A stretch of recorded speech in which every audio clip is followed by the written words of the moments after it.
went to see this new doctor, you see, and he said, do you know that 2 out of 10 people are just like you? I said, aren't they? He said, oh, yes, there's a lot of it about. I said, well, what are you going to do? He said, well, what the trouble is, you see, that you are under great strain due to your superior intelligence. I said, well, what do you do about it? He says, well, you see, we sort of clear your brain. So I said, oh, really? I'm all ears. Tell me more. He said, well, we put you to sleep for a whole week. I said, well, with dreams like I have, I'll be worn out. Apart from which you can't afford to take the time off, can you? Well, that's what I told him. He said, what you'll have to do is have a cold shower every morning. And then a run round the park. Well, I had my first run this morning. I put my little shorts on. I just got as far as the road mending gang when I was under strain again. She faggy as Peacock. If I catch anybody on this counter smoking after the bella's gone, I shall take very severe measures.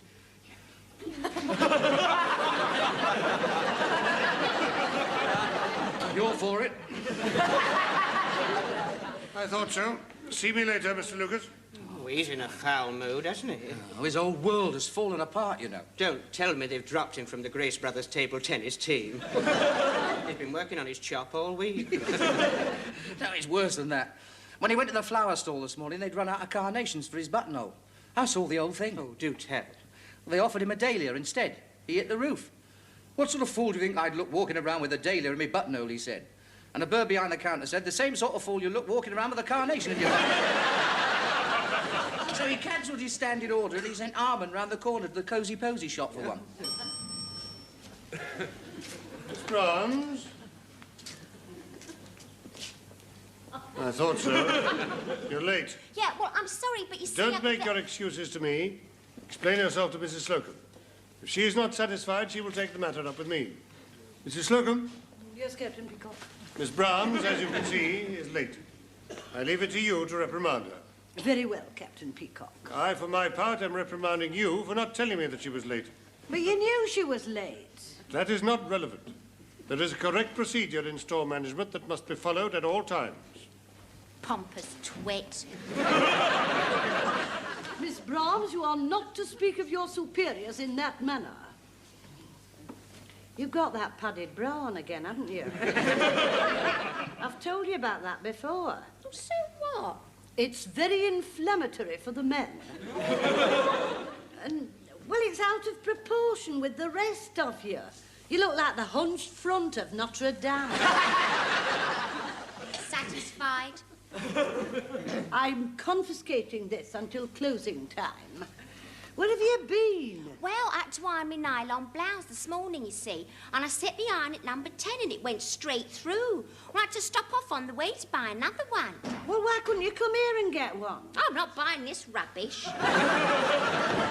Miss Brahms, I am responsible for the choice of merchandise in this store. It is top quality, and I won't have it criticised by juniors. It comes from Hong Kong and you sew your own labels in. Look at that, £1.25. They're very hard-wearing. Hardware, you'll be lucky if the elastic lasts till you get on the bus. Miss Brahms, I will not have you knocking my knickers. And I'm not too keen on you nicking my knockers. Yes? How many frills has it got? I don't know, I haven't counted. Count them now. 1, 2, 3, 4, 5, 6. Miss Brahms, how long have you worked at Grace Brothers? 4 years. Well, that's quite long enough to have learned that juniors are not permitted more frills on their blouses than seniors. If 6 frills is enough for me, then 2 is more than enough for you. Yes, Mrs. Slocum. Until I was 30, I wasn't allowed any frills at all. I suppose after 30, it was too late.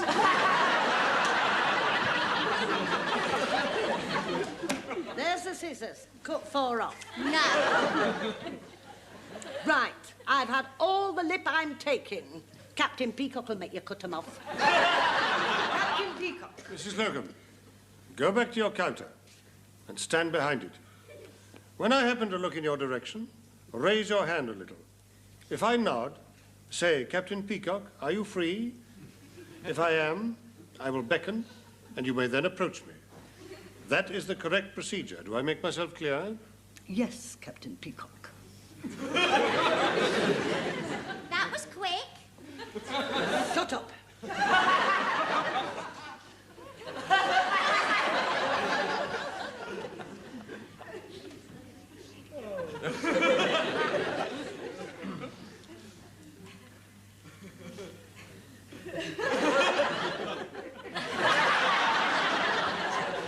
Are you free, Captain Peacock?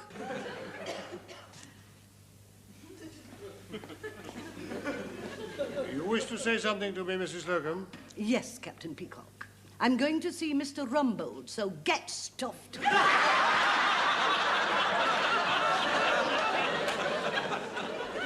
Good morning, Mrs. Slocum.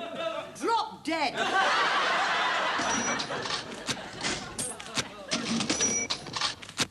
Now, let's see if I've got this right. Miss Brahms made some disparaging remarks about Mrs. Slocum's underwear, complaining it was not hard wearing, whereupon Mrs. Slocum confiscated her knickers. She confiscated my knockers. Knockers? Ah, I see, yes. The knickers were not hard wearing. The door knockers were from hardware. No, they were under my blouse. You were wearing door knockers from hardware under your blouse. And you consider this to be inflammatory, Mrs. Slocum. Well, I consider that you were quite right.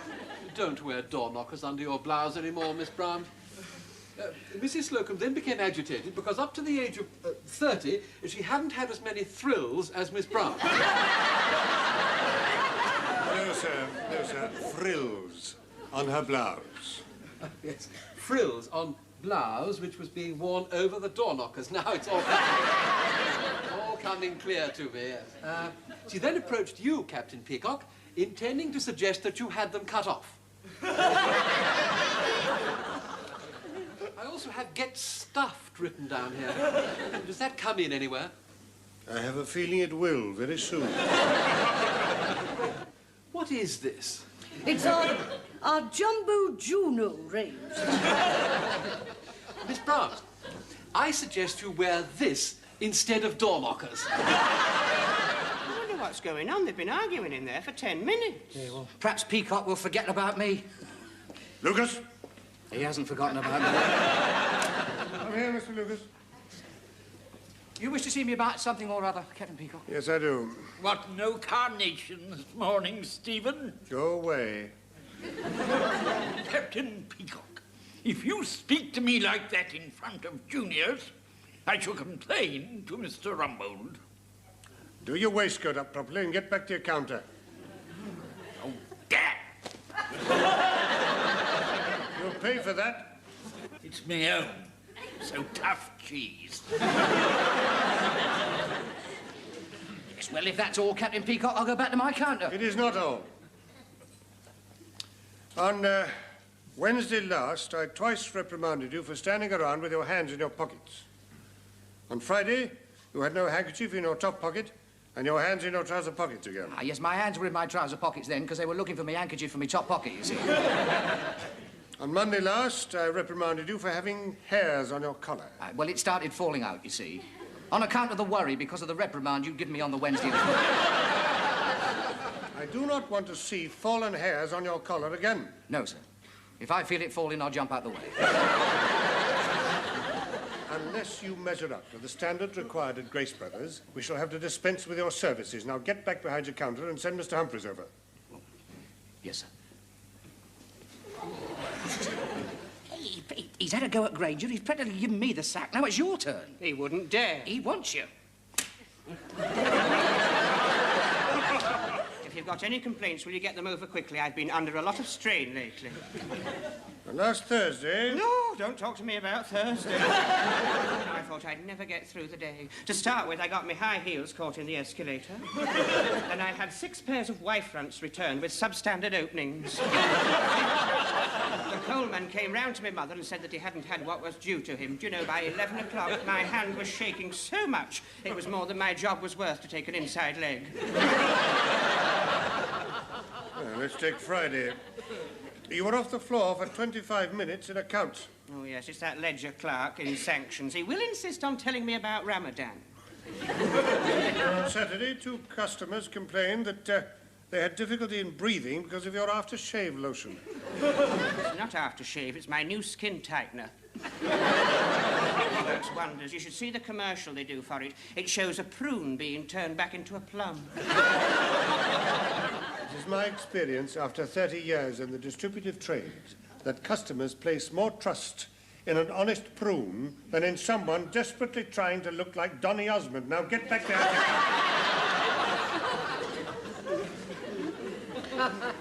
I've never been spoken to like that in the whole of my life. I quite enjoyed it. Friends, isn't it wrong for night to have... Here we are, Squire. 1 carnation for you to torch yourself up with. They didn't have executive red, so I had to settle for variegated. Ah. Well, that'll be all, Harmon. Leave the floor. Yes, Your Highness. Shall I grovel off or back away respectfully? Just go. Gather round, everybody. Not you. Oh, blimey. Now listen very carefully to what I have to say. Ah, Peacock, I'm glad you've got everyone together. Now, listen very carefully to what I have to say. I've noticed a marked decline in the appearance and efficiency of the members of this department. That's just what I was about to say, sir.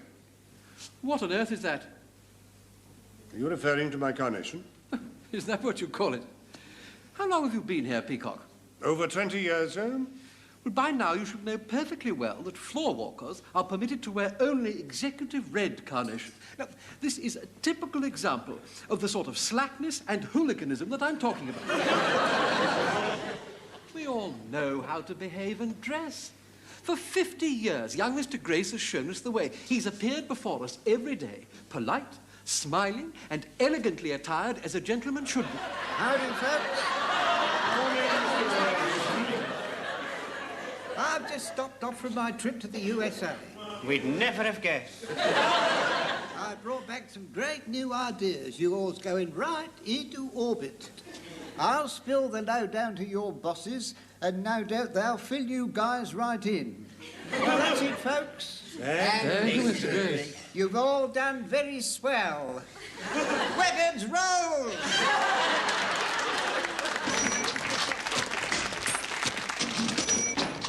I hope this isn't going to take long, Captain Peacock. The last time I was late, a fireman had to climb out of my bedroom window and risk his life on a narrow ledge trying to grab hold of my pussy. They're very brave, these firemen. Poor animal was clutching the drain pipe with its eyes glued on the bus stop, watching for me. Once he gets home, that Uri Geller's on. Oh, I like him. I think he's ever so handsome. Well, he must have something. Do you know, the last time he was on, I was watching it, and I was really concentrating. You know how you do. And I distinctly felt something move. So I plunged my hand in my trouser pocket, and do you know, my door keys were bent double. Ah, very kind of you all to stay behind. Now, settle down, everybody, do. Well, I hope I shall get home in time to see the Bionic Woman. I wouldn't have thought that was your sort of programme, Mr. Granger. Well, I want Mrs. Granger to see it. You know, I'm trying to persuade her to buy a hearing aid. She's never been quite right ever since she had that fall off a bus in Torquay. That must be quite a programme in itself. I can see it all. She fell off a bus, but she can be mended. We have the means, we have the technology. She'll be faster, stronger, better, with new arms, new legs, new teeth, and new varicose veins. That is very unfeeling. Mr. Lucas, I absolutely forbid you to speak to your superiors like that. I'm sorry, Captain Peacock. I thought once the bell had gone, we were allowed to become human beings again. Well, this does bring me to the first point.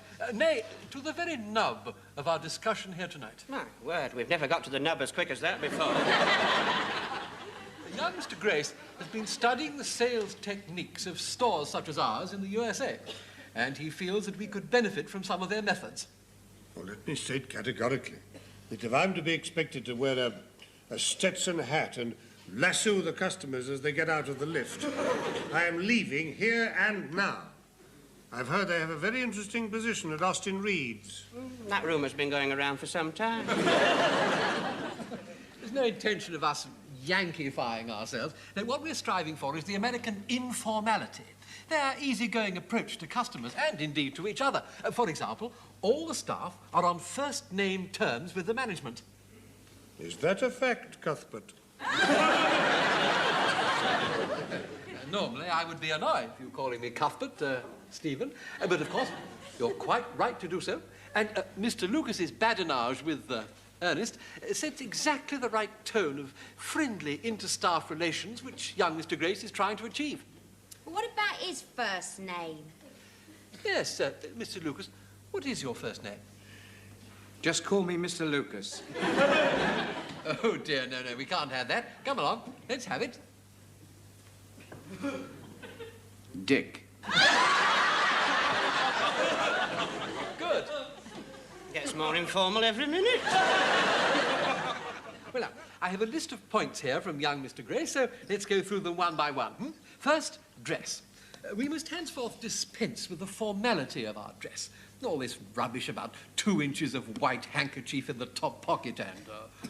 Carnations. Carnations and... Frills on blouses. Exactly. It's all out of date. All out of date. Dress to express your personalities. Don't look like salesmen. Look like people. Second, the approach to the customer. Don't strut up to the customer and say, "Are you being served?" No.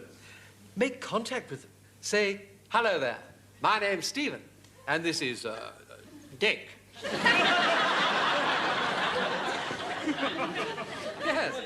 Yes, Dick, and he'll see if he's got something your size.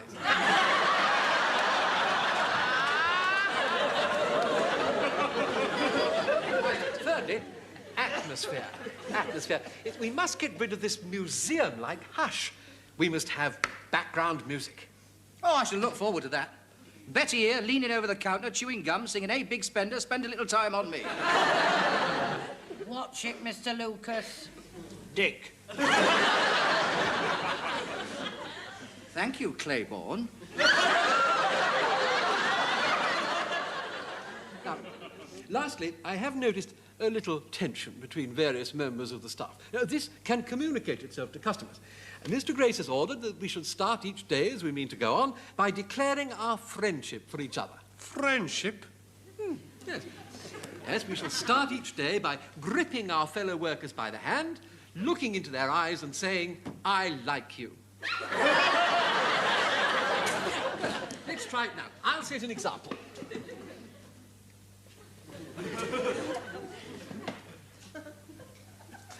"I like you, Stephen."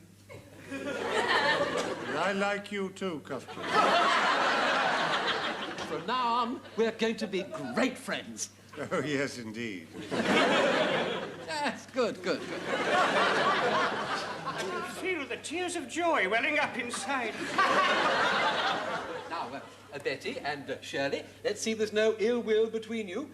Grip her hand, Betty.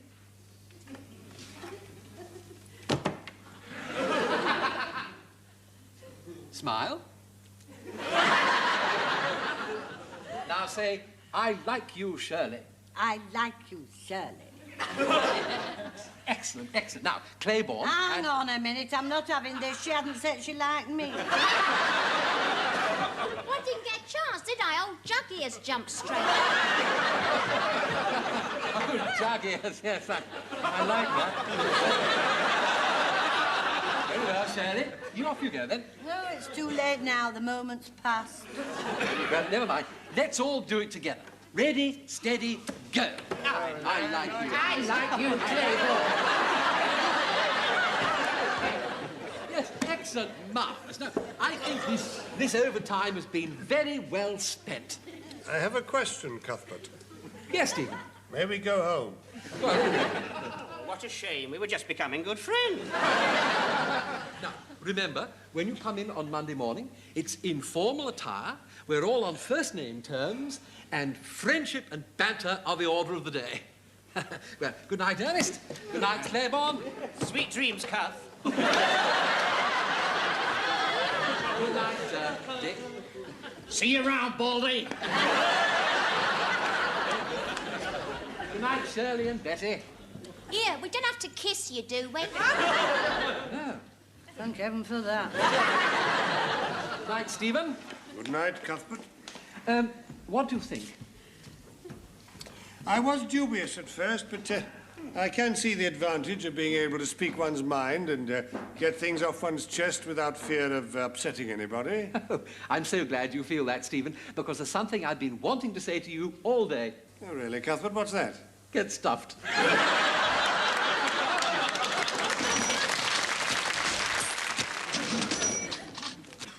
Bowling, Hello. How's it going, Harry? Mr. Harmon, do you? In accordance with the new policy of the store, we're all on first-name terms now. Not me. Not until my convener has ratified the agreement with the properly constituted committee. Until then, it's Mr. Harmon. All right. How's it going, Mr. Harmon? Not bad, Cuthbert.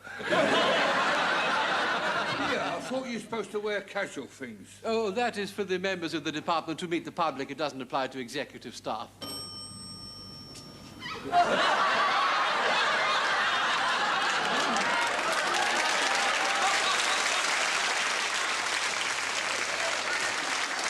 I'm Mick Jagger and Twiggy's mum.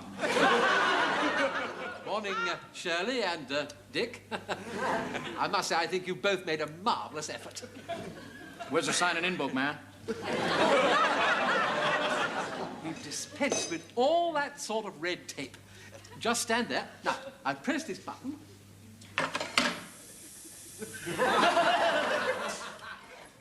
See, that's taken a picture of you and the clock. Well, it has done away with the red tape, hasn't it? Where's Peacock? Sorry, Stephen. Well, contrary to instructions, he arrived formally dressed as usual.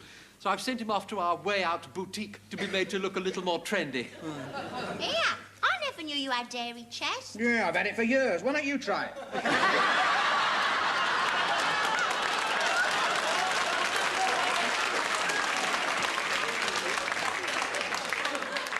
Good morning, Ernest. It isn't good at all. Mrs. Granger doesn't believe I've gone to work. She thinks that I've pulled somebody in the mixed bowls tea. Morning, Betty. Good morning, Dick. Let's see what you've got under the coat, Mrs. Slocum. Oh, come now, you can do better than that. Mr. Rumbold, I have worked in stores for nigh on more years than I care to remember. And I have always dressed to suit the dignified side of my personality. But, Mrs. Slocum, it's the warm, uninhibited side of your personality that we're hoping to see. Very well.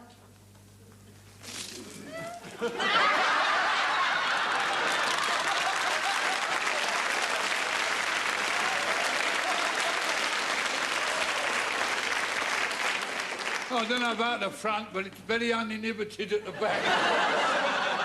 You asked for it and you've got it. And a double helping too, if I may say so. You'll get a fat lip.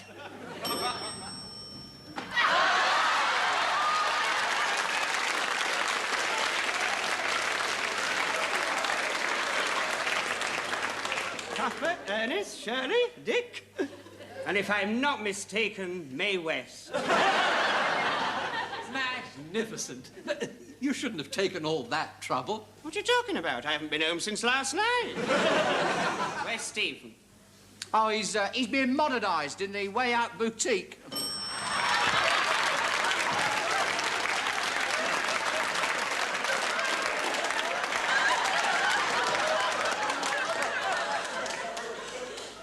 Get me Austin Reeves. It's been a very good week, Mr. Grace. Yes, and may I say how glad we are that you've returned safely from your trip to the East? We've got all the ideas running. Everything's running very smoothly.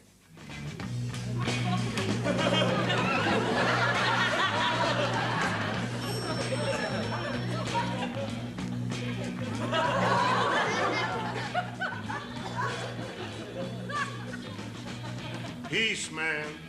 Love. That as well. You have trousers? As far as the eye can see. Then pant me, man. Claiborne, You call Stevie baby? strides for the Omi with a naff raya. Wish me luck, Dick. Hit him with a tank, Clay. I haven't understood a single word for 7 days. Stay with it, Ernest, or it could be goodbyesville. Are you serving? Are you buying? Of course I'm buying. Then I'm serving. I'm looking for a pair of tan pantyhose. My name's Betty. Good. I'm looking for a pair of tan pantyhose. Call me Betty. I'm looking for a pair of tan pantyhose, Betty. What's your name? Cynthia Randall. Oh, Cynthia. What a beautiful name. Oh, and it does suit you. I like you, Cynthia. I really do like you, Cynthia.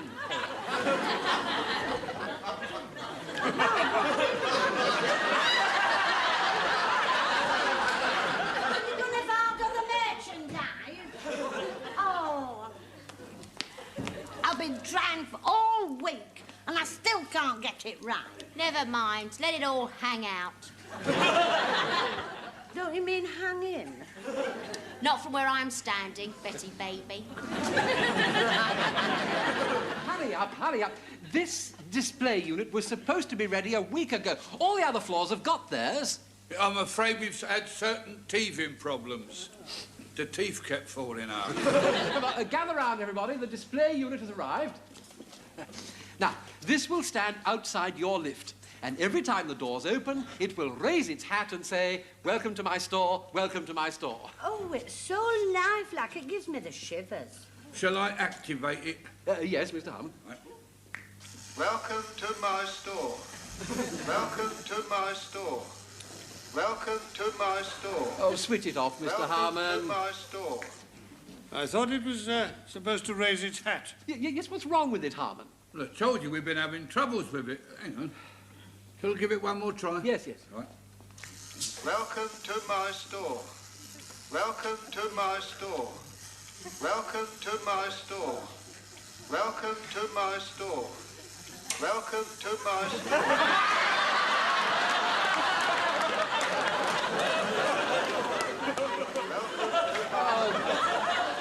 Remove it, Mr. Harmon. Bring it back when it's working properly. How many more of these daft ideas have we got to put up with? That'll be Mr. Grace. Positions, everybody.